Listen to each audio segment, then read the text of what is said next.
Hi, you rate, and welcome to another walkthrough of your lessons for this week for history. Now, hopefully you'll remember last week that we started a brand new inquiry, which was very exciting, all about migration through time. And you unpicked a number of claims from Enoch Powell, a politician who made a few speeches in the 1960s, and a more contemporary politician. That means a politician from today, Nigel Farage, the former UKIP leader. Now, this week I've already set your assignments, so you're going to go onto your Microsoft Teams, and you'll actually see them on the posts here, or you can click on assignments. You can go there and you can see it. But as they're here and they're nice and handy, I'm going to click on History Week 2, Lesson 3, View Assignment. Okay? Now, as we've said before, it gives me a different view to you. So I'm going to go on student view because that's what yours will look like. And yours probably looks a bit familiar to this. I posted that video again if you're not sure how to do things on Microsoft Teams, like hand in your work and things like that. Then you need to watch this video. You can just click on it, see that little finger pointer icon comes up. If you click on it, it'll go straight to YouTube. Do not send me any work over email because I will ignore it. You need to hand it in on Microsoft Teams. You also will notice you need to watch a video in this lesson. Again, same deal, click on it, it'll open. I'm not going to do that because I've opened it already, but you need to watch that for the assignment. You can go ahead when you're ready and click on History Week 2, Assignment 3 to open the document. Now, like I've now told you before, you've got a couple of options. If you still want to print this off and complete this by hand, that is fine. Just click on the print button. Or if you want to edit it on your own version of Word on your computer or your device, click on Edit Document and you're going to click Edit in Desktop App. Edit in Desktop App. Okay. If you are doing either of those things, either editing it in Desktop App or printing it off and doing it at home that way, well, you need to find some way of uploading it and handing it in. For example, if you've done it on paper, you'll need to take a photo or something. If you've handed it in, well, you can upload it. If you've done it on your desktop, you can upload it to Microsoft Teams too. But either way, you need to upload it to Microsoft Teams and hand it in. Please do not email it to me. I'm going to edit this one in the browser though, edit in browser, because that's the easiest way to do it and hand it in. As you know, it will move things around, but it's not the end of the world and it moves things back afterwards. You're not going to get marked down or anything for things being in a weird place, okay? So the first couple of tasks are your quizzes. They're recapping what we spoke about last lesson. So start by writing the first claim Enoch Powell made. And then secondly, one claim made by ex-UKIP leader Nigel Farage. Once you finish that, the chronology task, put the time periods and events in order along the timelines. That should take you about 10 minutes to do properly. Pause the video here, complete those tasks now. Okay, so you should have completed those tasks. I'm not going to go through the top two with you because you can look in your work from last week or you can look in your Cycle D workbook, which I've sent a copy of to you, and you can find those. I will go through the chronology tasks with you. So out of these four, the earliest is the one I'm going to start with, and that is medieval England. That should be from 1066, Battle of Hastings and all that, and the Norman Conquest, until about 1485. So I'm going to put that about here, just by writing the letter C. Next, I should have Tudor England from about 1485 until 1603. I'm going to put that there. After the Tudors is the Stuarts from 1603 until about 1714. And then very neatly, following the Stuarts, we should have the Georgian or Industrial Britain. Those two overlap. The Georgians, the kings called George, run or rule England from 1714 until roughly the 1830s, 1834, I think is when George IV dies and William takes over. We don't have a William period. It just goes to the Victorians in 1837. The industrial period, the dates usually that are given are sort of early 1700s, 1730, 1740, until about 1850, 1860. So it's that roughly 100 years or so. Let's put these events in order now. So the earliest one on here is Sir Francis Drake sailing around the world.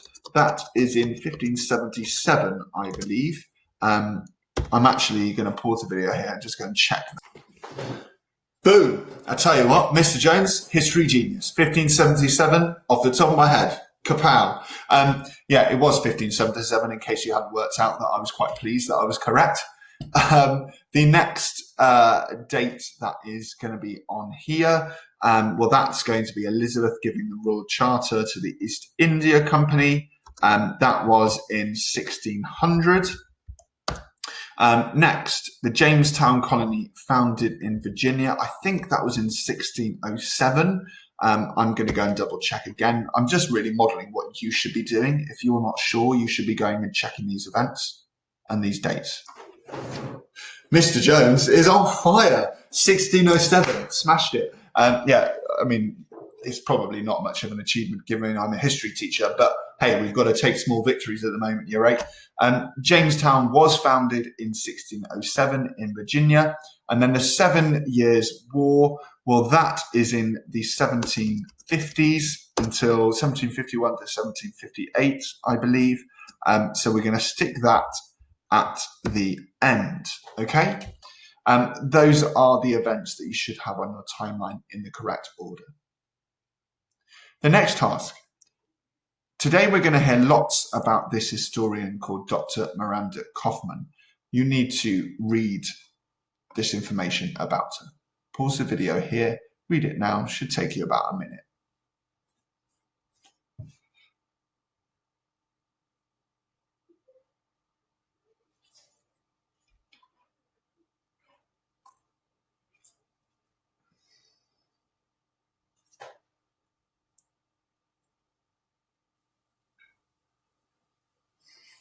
Okay, I'm going to read it to you because there's some tricky words in there. Dr. Miranda Kaufman is a British historian. In 2017, she wrote a book called Black Tudors. In her book, she claims that a small number of black migrants from Africa lived in Tudor England. This was new, cutting-edge history. It shows how knowledge of history can change when we find out new sources of information. It will also help us to test Enoch Powell's first claim that the British Empire did not change England or Britain. On the next page is a newspaper article from the newspaper The Guardian, in which Dr. Kaufman explains how she uncovered the history of Black Tudors. Now, you are going to read this newspaper article. You'll see it on the screen now, because afterwards you need to turn all of these half sentences into full sentences, okay? So read the extract and complete the tasks underneath. Should take you about 5 minutes. Pause the video here and do that now.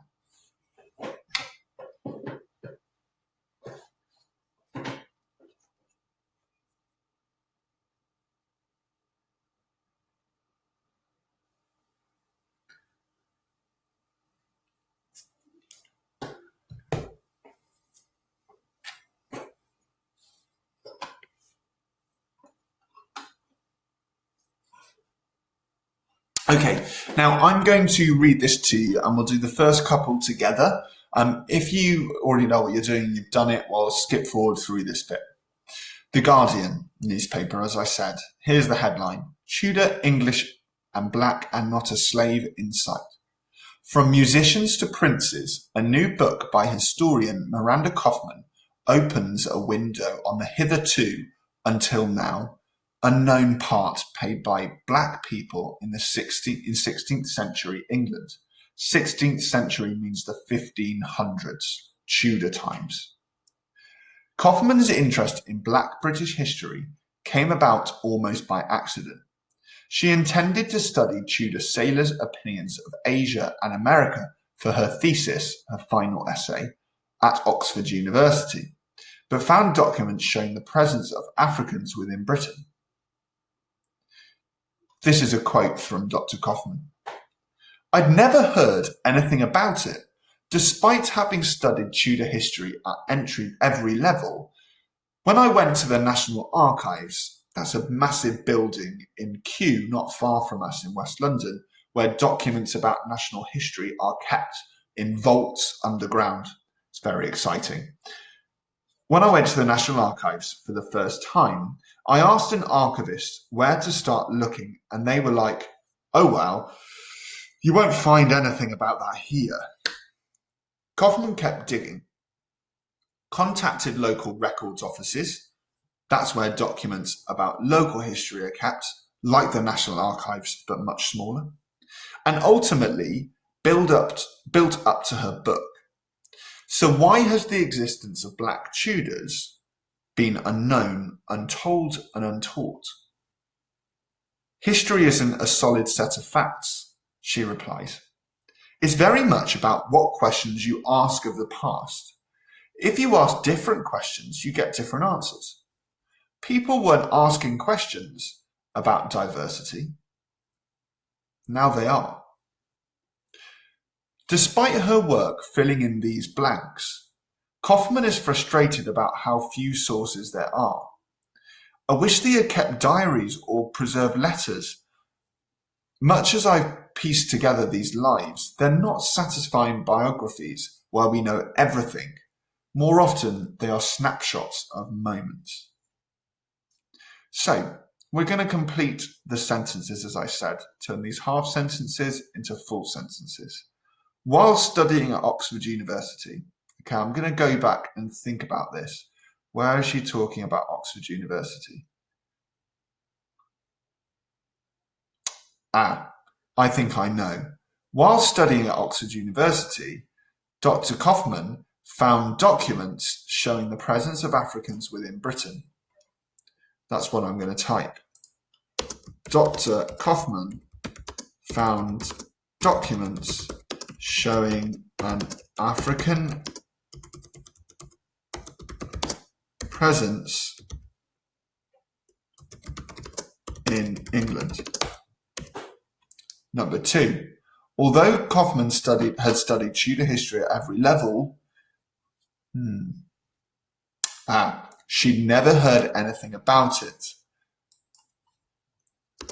She'd never heard anything about Black Tudors. Full stop. I think you get the idea. If you haven't already done those tasks, you need to pause the video and do the rest of them yourself now. Should take at least 2 to 3 minutes. Pause the video and complete that task.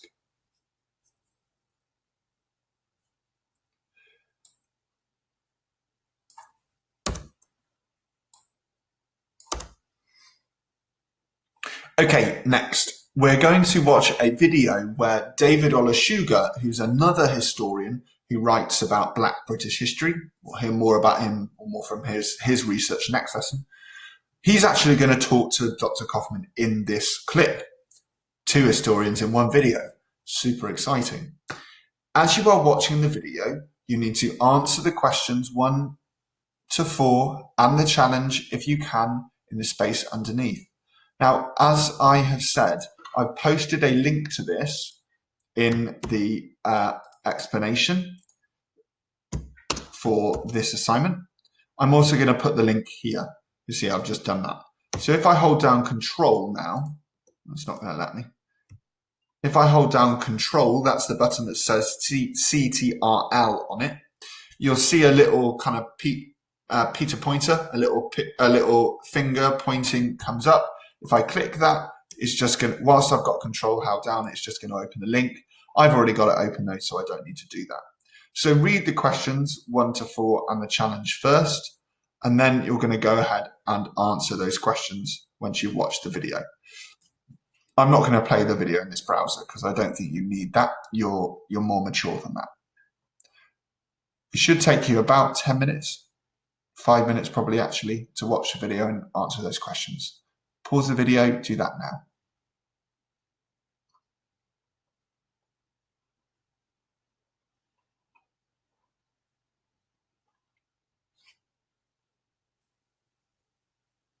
Okay, now the next task, we're actually going to read some of Dr. Kaufman's research. Now, as she said, she found hundreds of Black Tudors living in Tudor England.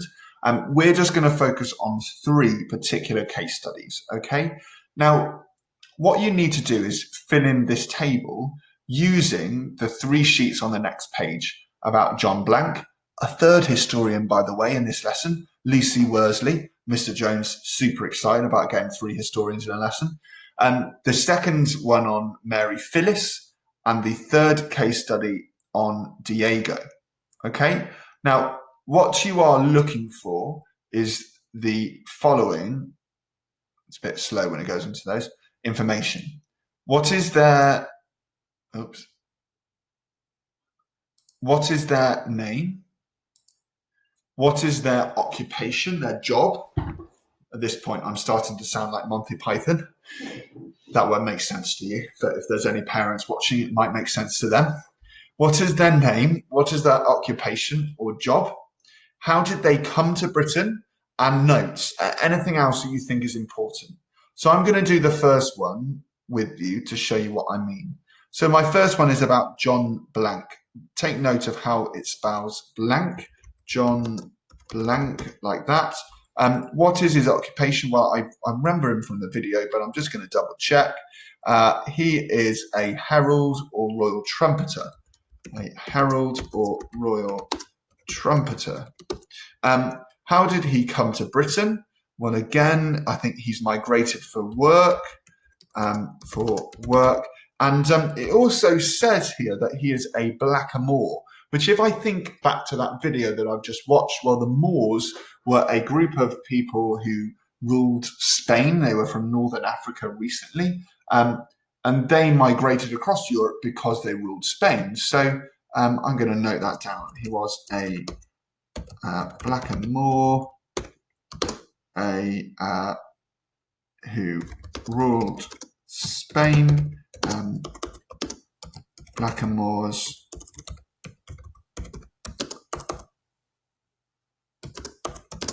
migrated across Europe at this time because of this. Full stop. Notes. Anything else important? Well, what else can I find here? There's loads of information.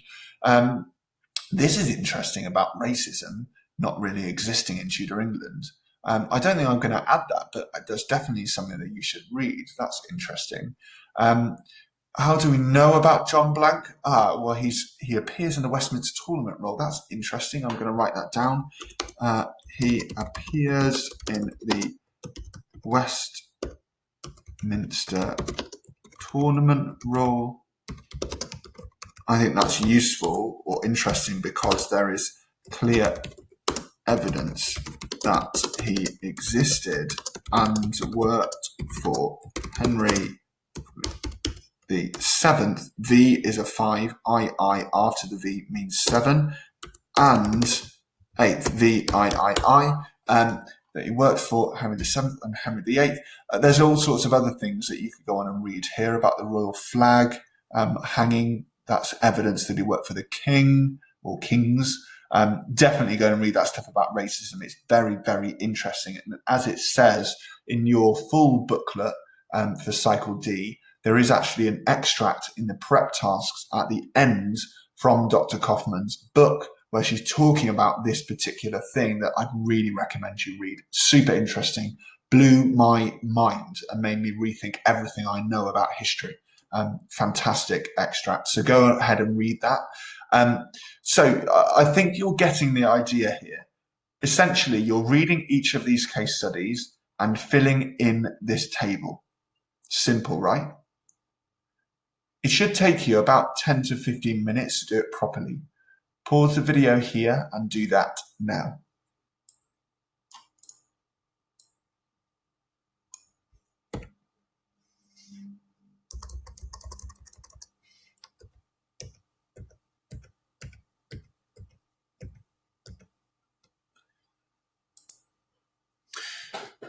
Okay, now that we have some more evidence, we need to think back about Enoch Powell's first claim that we're trying to think about, at least today. Now, you're going to need to remind yourself what his claim was. I've written it underneath again for you. The nationhood of the mother country has remained unaltered, unchanged through it all, almost unconscious of the strange, fantastic structure the British Empire built around her. Two things. Firstly, if you can't remember what some of those key words mean, go back and look at the knowledge organizer. You've got it for all of Cycle D and check those words. Second thing, if you are unsure what that means, go back and look at your work from lesson 1. You've already thought about what he's saying here and what his claim is.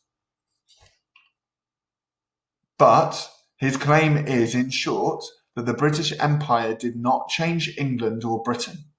Britain was unaltered, unchanged by the British Empire. Therefore, migration, well, it's changing England, is what he's saying.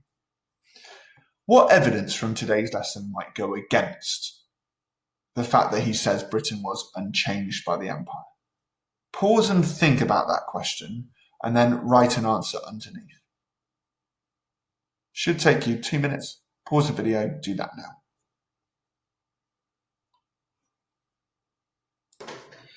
Okay, so for me, I think there's quite a lot of evidence here that potentially goes against it.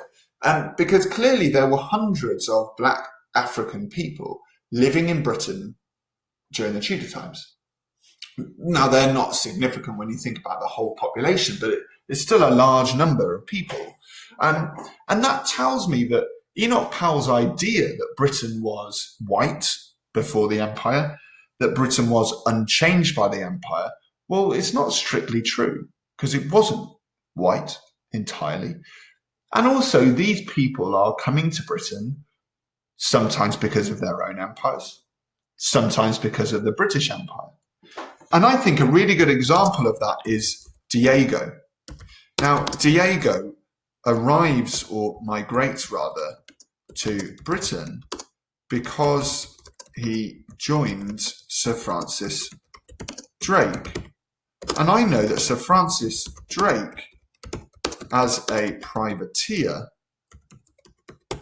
was one of the first British Empire builders.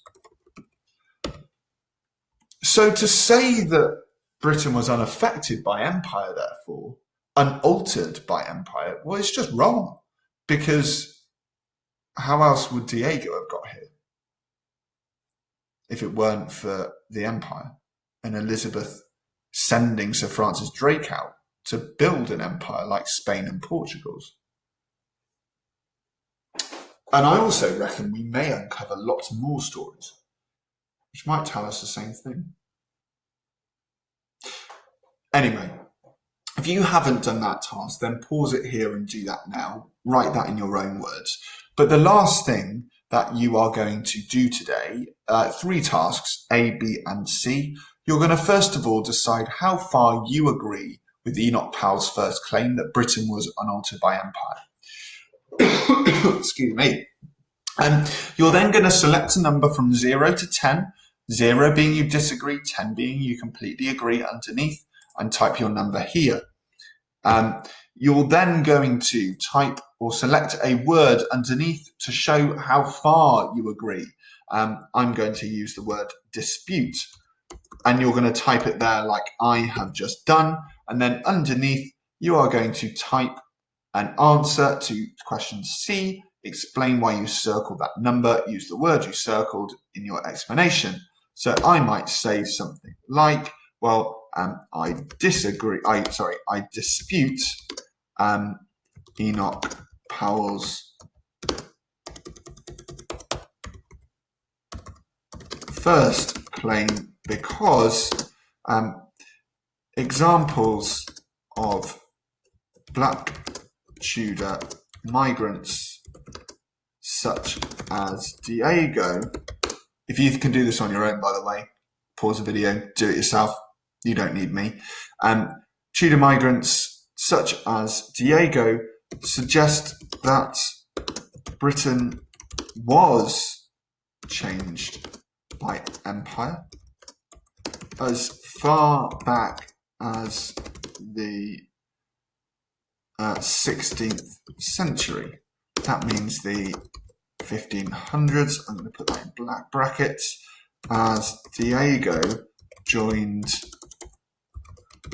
Sir Francis Drake, who had been sent as a privateer by Elizabeth I to the Spanish Empire.